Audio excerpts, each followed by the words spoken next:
You're listening to the Crochet Conversations podcast. Welcome back to another episode of Crochet Conversations. Hi everybody, we're back. It's still my birthday celebration. Yes, because we are still in the month of November.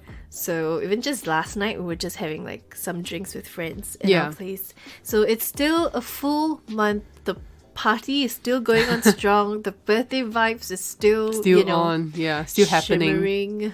So we thought we'd continue with the birthday sort of theme and have another birthday themed episode. Okay. Well, not really birthday themed, but it's more like things I could learn from being older and wiser. I see. With age. With age, yes. I don't know about wiser, but at least I hope, it's wiser. So last week we talked about just random things about me that you didn't know. And now this episode is going to be specifically about crochet. Okay, yeah. Okay, Yeah, we should get back so- on crochet, yeah. Before we get carried away, right? So I'm going to talk about the 5 different pieces of advice that I would give myself to my younger crochet self. Right. So if I could talk to me from 10 years ago, because it's how long I've been doing this. Yeah. If I could talk to myself 10 years ago, these are the 5 different things I would tell little Inez. Yeah, not baby Inez, baby little Inez. But little Inez needs to hear these things that I'm going to say. So I hope that you will find this interesting, and if you are, guilty of any of these things that I'm going to say, maybe take note about it as well. Yeah. And let's jump right in. Number 1 piece of advice that little Inez needs to hear is don't crochet so damn tightly. Relax. I think when you're first starting out with crochet, there's this tendency to want to over grip things. Yeah. Maybe it's a fear of not being able to hold on to things tightly or not being able to work with your tension hand and your working hand. Yeah. So I feel like the tendency is to over grip things. And I think for me also, it's also part of like personality. I like things to be really structured and my stitches to be really tight and neat. So that sort of translates into my work. So whatever the recommended hook size was, I always tend to go down a size or 2 sizes. Oh, on even. purpose, I see. On purpose, because I feel like it gives me, a tighter weave, a more Yeah. structured fabric. Also for the things I like to do, which is like bags and something more structural, right? Things that I can use like baskets and whatnot. And I feel like if I use the recommended size hook, it gives me too Loose? little of that structure and too much drape, Right. which I don't like.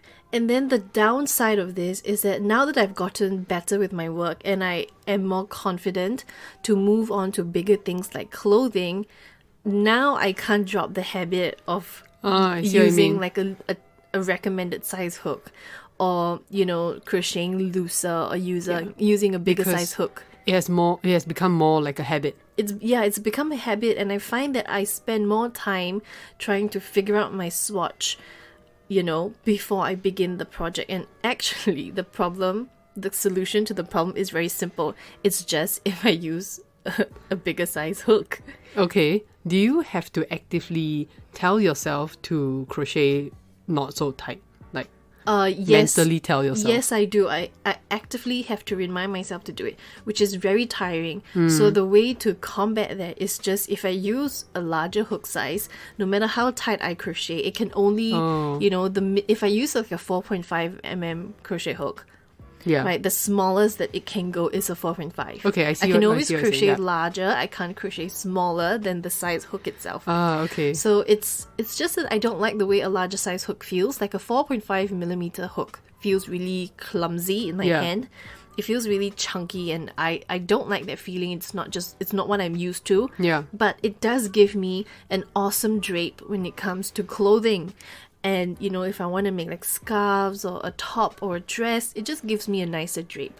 And I think that it's important to remember that the final product is more about your tension rather than the size hook. Yeah. So to give you an example, I am working with somebody now in my classes to make a bag, and she's using a 3.5 millimeter size hook with like a size 2 or size category 2 or 3 yarn weight. Okay. So for her, it's 3.5 millimeter hook. And for me, to match her tension is a 2.5 millimeter size hook. Wow. Almost Right? one size down. Yeah, because she crochets really tightly and my 2.5, I crochet much looser. So if I want to crochet really tightly like a 2.5, then obviously mine will be a lot smaller. Yeah. But I find that with just the natural amount of give that I have in Yep. my working tension, a 2.5 matches her 3.5. Okay. Which is such a difference if you think about it that Yeah, way. it is. But it works, So Oh, interesting. that would be the advice to myself is like Yeah. practice using a larger size hook. You can You mean always, like start off with a larger size hook? yeah, start off with a size hook that's larger than what you think you need because you can always tighten it or loosen it, Yeah, accordingly, yeah. But once you get into that habit of only working with tight stitches, it's going to be so difficult Yeah, to get out of that. to break out of it later on. Yeah, that's right. Point number 2 is to stop buying cheap acrylic yarn just because it looks pretty or just because it's on sale. I think this is kind of the same advice I would give myself with regards to like fast fashion. Yeah. So, investing in a good quality material will give you longer lasting pieces and better looking pieces and it also feels more luxurious. It feels, it feels more long lasting. And I think that pieces that you bother to look into getting good quality like materials, Yeah. raw materials would just last better in general. And like I was saying, this is like the same advice I would give myself with fast fashion. In the previous episode, how we talked about what fashion trend that you wanted me to bring back. Yeah. I would bring back, and I said stop investing in fast fashion. Get materials that will last longer. That it will stand the test of time. And I guess this is kind of similar in that sense. And what more, you're gonna make these things by hand. You're gonna make them. You're gonna spend hours upon hours upon hours making them. Yeah, so you should invest in good quality materials. Yeah, and you want it to last. Yeah, this is something that I would tell my starter, like Younger crochet yeah, self? Yeah, for sure, because it not having good yarn is just going to make things more difficult for you. And don't you find having bad quality or like cheap yarn actually makes your crochet life harder? it is, and that is something that would make it more difficult and so discouraging for me when I was starting out. Yeah, that's true. And sometimes your difficulties is not with your skill, it's with the yarn. Exactly, yes. And I think people don't realize that enough.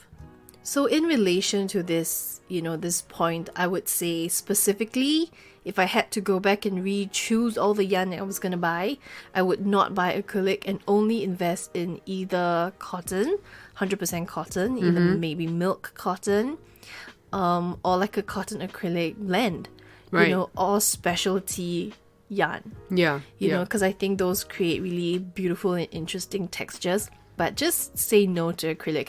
If you're just starting out and you just want 1 or 2 balls of acrylic yarn to maybe like experiment or swatch on, then go ahead and invest in that. But if you're really looking to make like quality pieces that you can physically actually wear and that you would like and keep in your wardrobe for a long really time. don't bother with acrylic. Because acrylic also doesn't wash as well.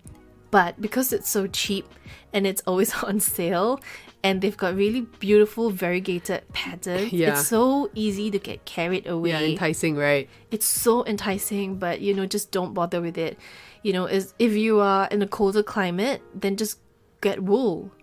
Don't try and skimp out and get an acrylic, which is like, it's kind of like a wool lookalike. Yeah. And if you're in a warmer climate like us in Singapore, Definitely cotton then. definitely cotton because it's light, it's breathable, the fibers have got more loft, it's more long lasting, and just overall a much nicer feel and drape to your projects, especially if you're making clothing. For sure. Good investment. Point number 3 would be to switch to ergonomical crochet hooks sooner. Okay. I think that it would have saved me a world of pain if I had just made that switch earlier. I think part of the reason why I didn't choose ergonomic hooks was because I just felt that it was chunky, and I just don't like the feeling of not having something very streamlined in my hand. It's sort of related to why I chose to use really small size crochet hooks rather than larger, because I don't like a big chunky feeling hook in my hand. Okay, so at the beginning, what kind of hooks were you using? When I first started, I was using specifically the aluminium, the Susan Boy, 3.75 millimeters crochet hook. So 3.75 is it's a very specific sizing, Yeah. and you can really only use it for category 2 or 3 size yarn. Right. And if I was using like larger size 4 or 5 worsted weight, a 3.75 is really way too small. I see. But it served the purpose that I needed at that time when I first picked it up, which was to make like a little pouch for myself. And when it's pouches, you want it to be a little bit more sturdy. Yeah, for sure. And I wasn't thinking at that time about making clothing or wearable stuff. So I wasn't concerned with the lack of drape. But, moving forward over time, in my career as a crochet artist, I want to, change into, really nice clothing, and that uses really, really small yarn. But it's so impossible. It's not realistic to go down a 3 mm or 2.5 mm in a non-ergonomic size Okay, hook, I see what you because mean. Yeah. it's basically a tiny aluminium toothpick in your hand. And so because I was trying to use really, really small crochet hooks that are not ergonomic, it started to make the muscles in my thumb and like the working muscles around my arms, and my wrist, it really, really ached. And do you remember in the initial part when I started really getting custom orders, Yeah. how I had to crochet like crazy? Yeah, I remember. And, at the end of the day, my muscles were just sore. It was so painful. I Yeah. was so tired. I was experiencing so much hand fatigue to a point that my joints felt swollen and painful. Yeah. And it just didn't occur to me to change to an ergonomic size hook. I guess because when I'm working with something really, really small, like a 2.5 millimeter hook, Yeah. I feel, and I think that's in my head, I think that I want to feel like I'm working with that size hook. I don't want to be holding onto a fat handle, but actually the working needle is 2.5 millimeters. Right. And it feels like there's such a disparity between what I'm feeling in my hand versus what I'm actually crocheting with. But I do attribute this to me not having enough experience at that time. Right. So moving forward, where I am currently, I think I'm gotten very comfortable or confident that I can, however large a handle you give me, it's not going to affect how I, feel intuitively with like the needle and the yarn, because the way I see it, the crochet hook is like an extension of my hand.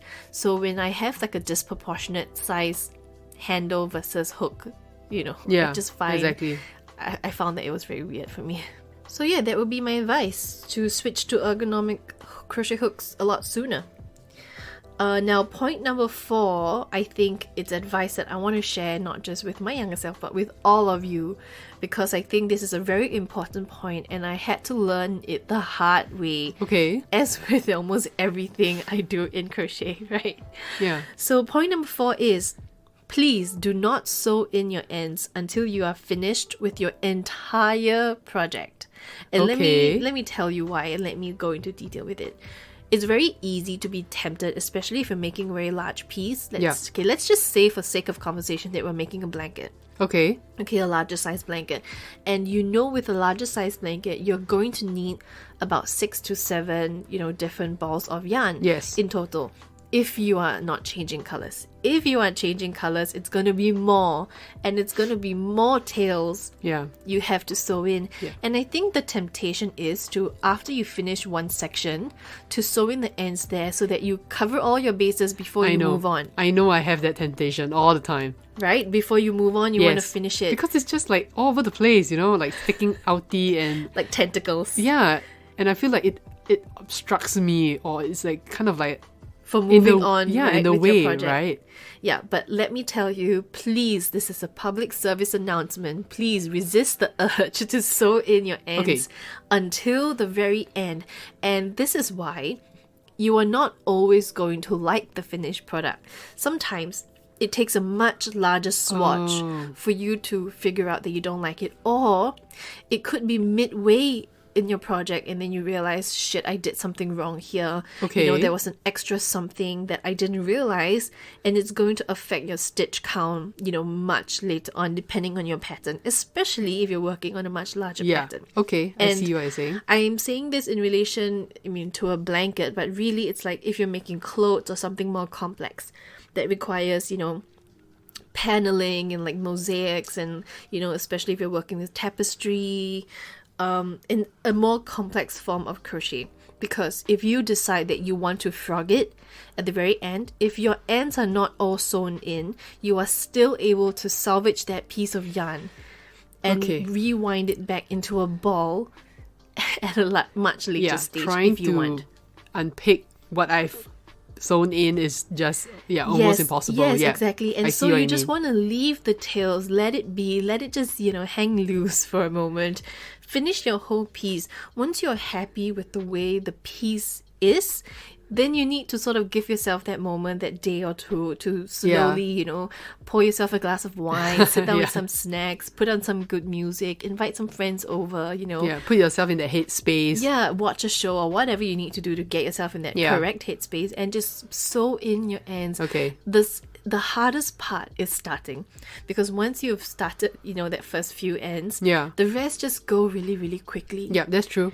And I'm sure that you understand what it's like. This is very good advice, because I think intuitively you do want to quickly sew in all the tails and all the ends so that you can sort of get it out of the way, rather than Wait thinking, to the very end. thinking that, okay, now I have to do all of these tails at one go. And I think that thought is pretty daunting as well. Yeah, but realistically, we're not always going to like the projects that we do, right? So fair this enough. actually brings me on to point number 5. And that is, don't try to stick it through. If there's any part of your project that you're going to hate, if you start to think that you're going to hate something about it, if there's even the slightest chance, my advice is to frog it immediately. Okay. Just to undo it, unravel, and just rip your work right out. Because it's going to be worse if you've built on many, many rows past that little mistake side or whatever. Yeah. And you're just going to look at it, and it's because it's there, you're always going to know it's there, even if no one sees it. It's going to be obvious to you. It's going to stick out to you like a sore thumb. And if you're making something like a crochet top, or like a cardigan or a kimono, you're never ever going to use it. Another example is if you have started working, if you've already made a piece, a larger piece, maybe you've already gone through 2 to 3 balls of yarn, but it's in a material that you don't like, say an acrylic, especially if you're going to buy, or if you had bought your material online and you can't feel how the acrylic feels before you get it. Sometimes after you get it, because you've spent that money already, you want to just try and stick it through and just make the piece you're going to make, Right, yeah, for regardless. sure. But the more you make it, the more you hate it. The more you make it, the more you hate it, Yeah, but it's like you've done so much already. It's such a waste, To frog it. But I'm telling you, please just frog it here and there. Don't try to think that the more you do it, the more you'll like it, because it never ever works out. Yeah. The more you do it, the more you're really gonna hate it, because it's not gonna feel good in your hands. You're not gonna like it. And the worst thing is, you don't want to be spending all this time and energy and money to make something that you're never ever gonna wear. Yeah. It's just gonna hang in your wardrobe as a reminder of what a failed project it is. And you don't want that kind of energy in your life, right? You don't want that. So that's why, if we go back to point number 4 and I say don't sew in your ends, if you are in that position where you feel like you're not going to like this project, sometimes a scratchy, yucky acrylic yarn could work well for like a pouch, or like a, a toy. Something else, yeah. You could use it for an amigurumi toy for like your neighbor's dog or your pet or your dog or something. It doesn't have to be a cardigan or clothing or whatever. For yourself, yeah.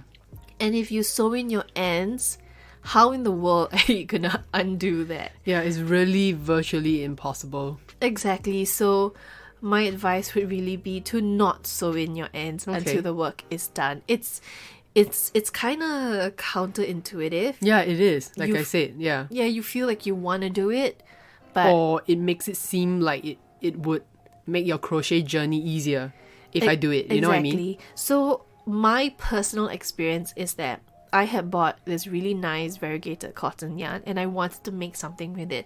But halfway through my project, I realized that I was using a size hook that was too small. I think I was making a scarf for a friend who was going to New Zealand. And it was going to be cold and she was leaving in the middle of winter. Of course, this was before COVID. And I wanted to make her this scarf. And I thought, you know what? It's going to have different colors. It's striped. So I'm going to sew in the ends as I go along. But then I realized halfway through this scarf that... And you know, a scarf is not a small project. Yeah, it's not. So halfway through this, I realized that I was using a size hook that's too small. Oh. Which, you know, is point number 1, right? Yeah, yeah. Point number 2. Okay. And so I decided that I should frog it. The problem was I only bought enough, just enough to make that I scarf. So see. I now had to choose to cut away sections of yarn, which I had already sewn in the Yeah, ends, trying to salvage it, right? and make a smaller scarf, a shorter scarf, which was not what I wanted. Yeah. Because, you know, sometimes when you're making scarves, you know, you have to wrap it around yourself Yeah. twice, and you need to sort of feel, you need to be comfortable with the length. If it's too short, it's really too short. Yeah. You know, if it's too long, it's going to be uncomfortable. So I had to sort of shift my ideal from what I wanted to now what I was, you know, dealt with, Yeah, because I chose to sew in my ends. I see. And so that was really the first time that I felt the downside to trying to be all efficient Yeah, and yeah. sewing it all at once. And if I didn't, it would make my frogging life It's so much easier. Yeah, much easier. for sure. So that's my 5 different pieces of advice that I would give my younger self. Number 1, don't crochet too tightly. Number 2, stop buying cheap acrylic yarn just because it's pretty or on sale. Number 3, switch to ergonomic crochet hooks. Really switch to ergonomic crochet hooks now, even for you guys. Number 4, sew in your ends at the very end of your project. And number 5, don't try and stick it through because you're going to hate it if there's even a chance you're not going to like. Those are mine. Mel, do you have any? When I start to think about my crochet journey, I think that I should have been more confident in trying to pick it up. Oh, okay. I think initially when you're trying to share that with me, you know, to start with crochet, it felt so complicated to me. Because you're not familiar with it? Yeah, correct. And I think that if I had more confidence about, you know, trying to pick up this and not be so intimidated by it, you know, I think I would have realized that it wasn't so difficult. It's not. Yeah, I think maybe I need to take some responsibility in that as well. Because clearly the reason why you're learning crochet is because we have a crochet business, right? And when I feel like I need you to understand a little bit more about crochet Yeah. before we can effectively run this as, you know, a business partnership, right? Yeah, exactly. So I feel like maybe it's because you didn't have that that natural interest for it already, and you know, having like a crochet teacher beside you as a partner can seem a little daunting. But do you think if you had discovered it on your own, maybe this wouldn't have been an issue? I don't think that this was something that I would probably do it on my own. You think so? Yeah, I don't think so. Oh, you don't think so? Yeah, okay, but I do see. cross stitch though. That's true. Yeah, That's so true. I don't know whether it's can fall in the same sort of category. This is kind of like a sneak peek for when March comes around and Mel has shoot, I shouldn't have said that then. her different things about me that you didn't know. Well, she cross stitches, so that's also about stitches. Yeah, you're right. Yeah. Yeah, so I wish I could have told myself to be a bit more confident and, you know, not be afraid to try something new. Or make Yeah. mistakes, Or because make crochet mistakes, is very forgiving in that sense. Yeah, it is, actually. Even though it doesn't seem like it. Does it not seem like No, it does not. Yeah. Okay. Yeah, and I think when I started, I wanted to try so many different things. Oh, You know. the overachiever. Yeah, like suddenly I know how to do a double crochet. I can do all this, you know. Which is not wrong, actually. Yeah, but I think I overestimated what kind of skills or what kind of research I need to do before I started on projects. Okay, I see. So I think my advice would be to start with small realistic projects first before trying to move on to bigger things. Are you referring to your granny square cardigan? Yes. Yes. And it's just a definite yes. Yes, it is. The dreaded granny square. Yeah, it's the idea that when you ask me what do I want, there's so many things that I want. There's so many things that I want to incorporate, different colors, different patterns, different stitches, and I forget that it's not as easy as just saying, I want this to look like that. Yeah, because there's so much more work than the crochet itself. Yeah. Right, it's the stitching the squares together, it's the sewing in the ends, it's the changing colours, it's the matching the swatch tension, it's the everything else, right? And of course, if I ask you, can I do this? Your answer to me is yes, of course you can do this. Yeah, because that's my mindset with everybody. You can do it, it's just whether you're willing to put in the work. Yeah, and then when I find out, by the time I find out this is what I want to do, and I kind of set that into motion already, I can't really go back and say, okay, I don't want to incorporate this color anymore, or, I'm sick of this granny square, but it's a granny square sweater. I can't not do granny squares anymore. Yeah, I totally get that. Yeah, sorry. Yeah, I'm starting to sound so frustrated with my granny square sweater, but I did finally finish it, and I was really happy with the outcome. And it's one of the nicest things you've created, I think. Yeah, I'm really proud of that. The effort, the end result justifies the effort that you put in because it really looks good on you. Thank you so much. Because I know, and I'm not just saying this because I see how much you struggle with it. I think it took you a long time. Yeah, it was a lot of sleepless nights. Okay, so I did not want it to be a whip. Okay, that's for true, like a really long time. And you already know from past episodes that Mel is a mono whip girl. Yeah. And I'm the poly whip girl. So until she finished that granny square sweater, she refused, and I mean refused, to move on to something else. I was trying to tell her that sometimes you need that, refresher. You need that break in projects, which I firmly believe in taking breaks from project, hence my poly whips. But Mel's like, no way in hell, no way never. I need to complete this. I have to go on. I need to be motivated to continue this, Yeah, otherwise I'll never get to it, she says. Yeah. Which, the past is in the past. Yeah. It's but I'm happy with it, and, definitely learn from, some of the mistakes that I made initially. Okay, so looking back at this granny square sweater per se, what would you change about this project? I would definitely use a lot lesser colors, I think. Oh, okay, I see. Yeah. So that you don't have to change colors, you mean? Yes, and also I think that I incorporated many different colors within one square. Okay. So I think that was really difficult for me going on down the project. Yeah, right. I see. It wasn't consistent color changing also. So every different multicolored granny square was a different pattern on its own. Yeah. And when I got increasingly frustrated with it, you could see it in my work. Yeah, in your stitch tension. Yeah, correct. Yeah. And I could also see it in the colors that you changed. Like you wanted to incorporate less and less color because you just didn't want to change colors so often.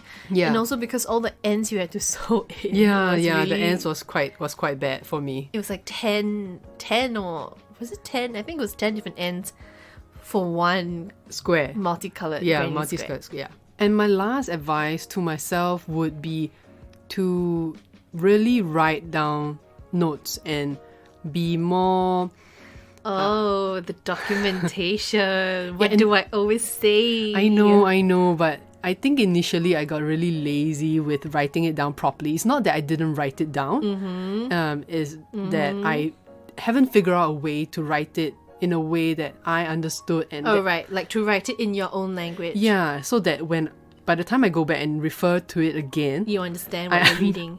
I understand what I'm actually writing about or saying, because so many times when I look at the notes that I note down previously, I don't understand what the hell I'm writing or And this is something I'm also kind of quite aware of, which is why when I'm teaching my classes, I always tell them, if they, like these students, they will say, can you write it down for me? Can you write the instructions for me? They ask you to write it down. Yeah, they ask me to do it. And I always say, I would love to, but I rather not. I rather you write it down, because you need to write it in the way that it makes sense to you.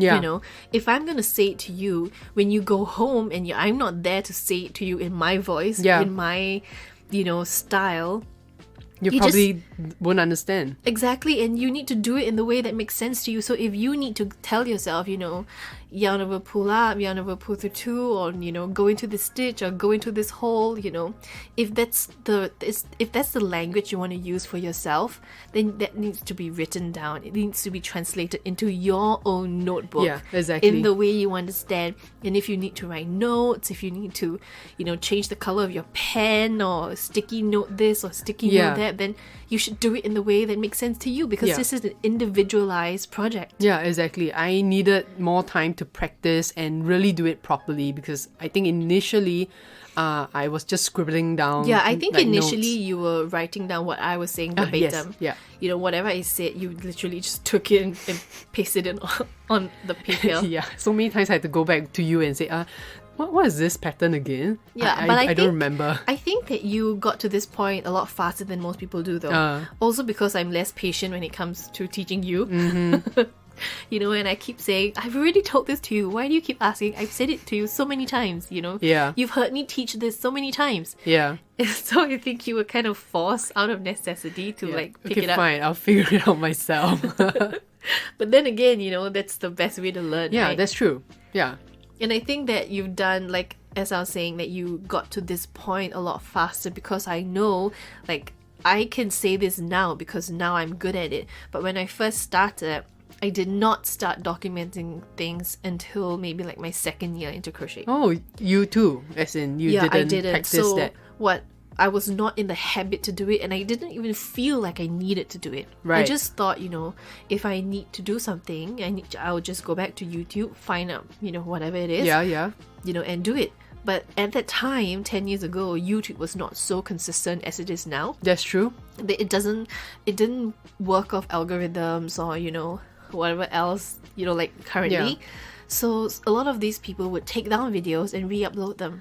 Or they would redo those videos. And you probably can't find the same video again. Yeah, and That's I just couldn't find the video. And at that time, it wasn't so easy just to search things up. There wasn't a notification bell. It was just a subscribe or not subscribe. You don't even get informed when they upload a video. Yeah. So it's a lot harder to go back to where you found that original piece of information. Yeah. So for the first year or so, I was sort of struggling with what did I do here? What did I do here? And because I didn't write it down, I didn't even know the name of the stitch to go find it on YouTube. I see. Yeah. Okay, yeah, that is important. So that was my problem. And I think at some point I just got fed up and I just decided that, you know what, I'm just gonna write this shit down. And I started writing on post-it notes. And then it was a bunch of post-it notes that I felt that I needed to, translate it to a notebook. So I just pasted the post-it notes in the notebook. Okay, whatever works, right? Yeah, whatever works. But that works for me, you see. And you need to find something that works for yourself. Yeah, for sure. And so, this is really good advice, for you if you're a beginner, if you're beginning in your crochet journey, take my failed mistakes, and take my mistakes and learn from it. Hopefully you don't have to suffer the same frustration as we did. Don't have to learn it the hard way, yo. Yeah, take my advice and, do it. And I think the important thing to remember is to, don't sew in your ends until the very end. I think that's the main point. The main point, and I feel really, really strongly about that point. So let me know what you think about this. If there are any advice that you feel like we need to know or I need to know too, I would love to hear it, because I'm all in favor of improving what I do. And so I would love to hear from you guys what your tips and tricks are. Or mistakes that you guys have also gone through and think that it's important to let us know. Yeah, your younger self know, and just share that with us. And so you can message us on Instagram or Facebook. You can send us a text there. We are at Cricket Crochet SG, or you can WhatsApp us at 91272743, and I love to reply. Or you can email us at cricketcrochetsg@gmail.com. Please be sure to leave a statement saying that you are coming from the podcast and you'd like this to be included as part of the podcast. Otherwise, I wouldn't know to include it as part of this next few episodes. And please check back with us every Sunday at 12 noon for new episodes. Yeah, and I think we've come to the end of this episode. I hope you learned something interesting, and I will see you Next week. in the next one. Bye. Bye, guys.